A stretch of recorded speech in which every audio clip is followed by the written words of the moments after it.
মুন্সিগঞ্জের গজারিয়ায় আড়ালিয়া মুদারকান্দি কেন্দ্রীয় কবরস্থানের অজুখানা থেকে অজ্ঞাত এক তরুণীর গলায় ওড়না বাঁধা রক্তাক্ত লাশ উদ্ধার করেছে গজারিয়া থানা পুলিশ। আজ বৃহস্পতিবার সকাল ৭টায় উপজেলার বালুকান্দি ইউনিয়নের আড়ালিয়া গ্রামের কেন্দ্রীয় কবরস্থান ও ঈদগাহের অজুখানায় মরদেহ দেখতে পায় স্থানীয়রা। তাৎক্ষণিক ওই যুবতীর পরিচয় পাওয়া যায়নি। এ বিষয়ে বালুকান্দি ইউনিয়ন পরিষদের ভারপ্রাপ্ত চেয়ারম্যান সাইফুল ইসলাম বলেন, সকালে স্থানীয় এক লোক অজুখানায় লাশটি পড়ে থাকতে দেখে খবর দেয়।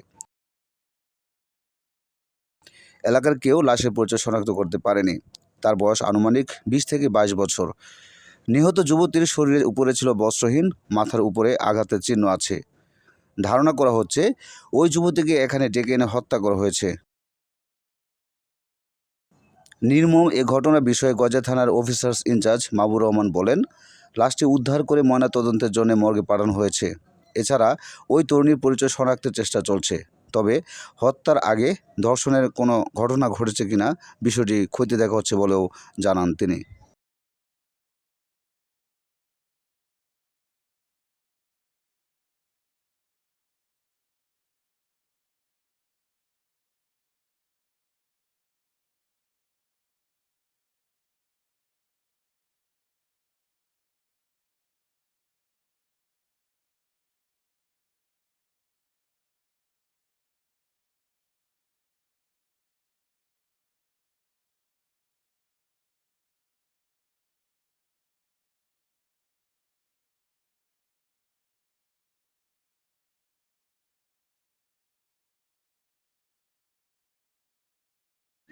আমাদের গ্রামে একটি মহিলা মারা গেছে, ওনার কবর করতে আসলো কিছু লোক আসছে আমাদের মহল্লা থেকে কবর করে আসার জন্য। তো এখানে উজুখানা তারা উজু করতে আসছে। উজু করতে আসা দেখে যে একটা উলঙ্গ অবস্থায় একটা মহিলার লাশ এখানে পড়ে আছে। তো তারা দেখে আমাদের গ্রামের যারা আছে গণ্যমান্য তাদেরকে অবগতি করলো। তারা আসলো, আমাদের আড়ালি 8 নং ওয়ার্ডের মেম্বার সাহেবকে জানালো। মেম্বার সাহেব এখানে আসলেন।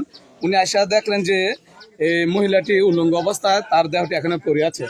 আমরা সকালে আসলে এই দুর্ঘটনাটির কথা শুনি। আসলে আমাদের এখানে মা ও শিশু মারা যায়, আর সেক্ষেত্রে এখানে কিছু লোক কবর করতে আসে। কবর খোঁড়ার উপলক্ষে যখন আসে তখন তারা এই দুর্ঘটনা, আমরা আরেকটি দুর্ঘটনার সাক্ষী হতে পারি।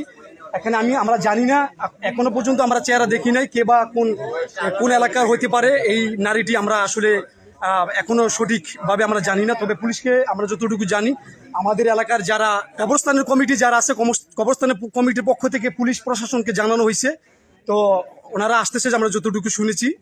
এমন একটি দুর্ঘটনা ঘটেছে, যারা এই ধরনের ঘটনা ঘটিয়েছে, যে একটা মেয়েকে নির্মমভাবে হত্যাকাণ্ড করেছে। যে এই মেয়েটিকে আমরা আসলে যতটুকু শুনি উলঙ্গ অবস্থা তাকে খুঁজে পাওয়া যায় আর কি।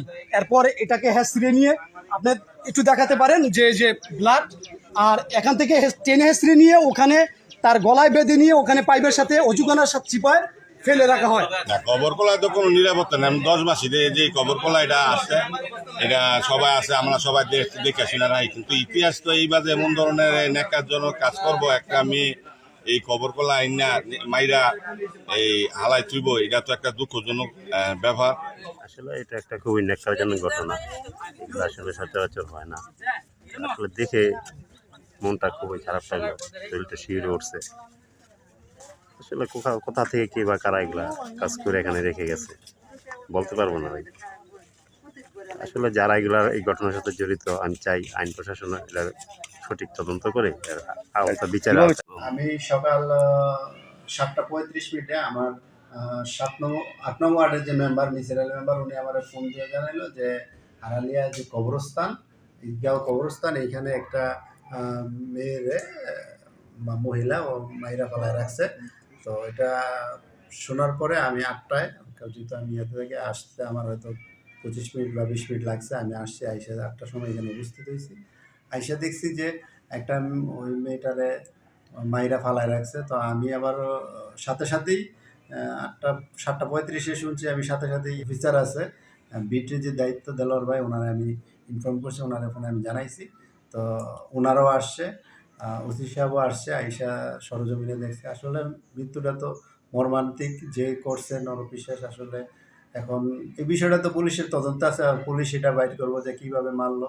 আমরা সরজমিনে দেখছি যে মেয়ে ওইখানে মারার রক্ত আছে, মেয়ের মুখ দিয়ে এবং ইয়া দিয়ে রক্ত বাইরিতেছে, তারপরে গলার মধ্যে একটা ওড়না পেঁচানো ছিল। এখন পুলিশ ভালো করে বুঝতে হবে, তদন্ত করে বাইর করতে হবে আসলে প্রকৃত ঘটনা এখানে কি। কোনো ধরনের শনাক্ত করা গেছে না, এই পর্যন্ত আমার ইয়াতে নাই যে এখানে লাশটা কার বা কোত্থেকে আসছে কোন এলাকায়, এটা কোনো শনাক্ত হয়নি।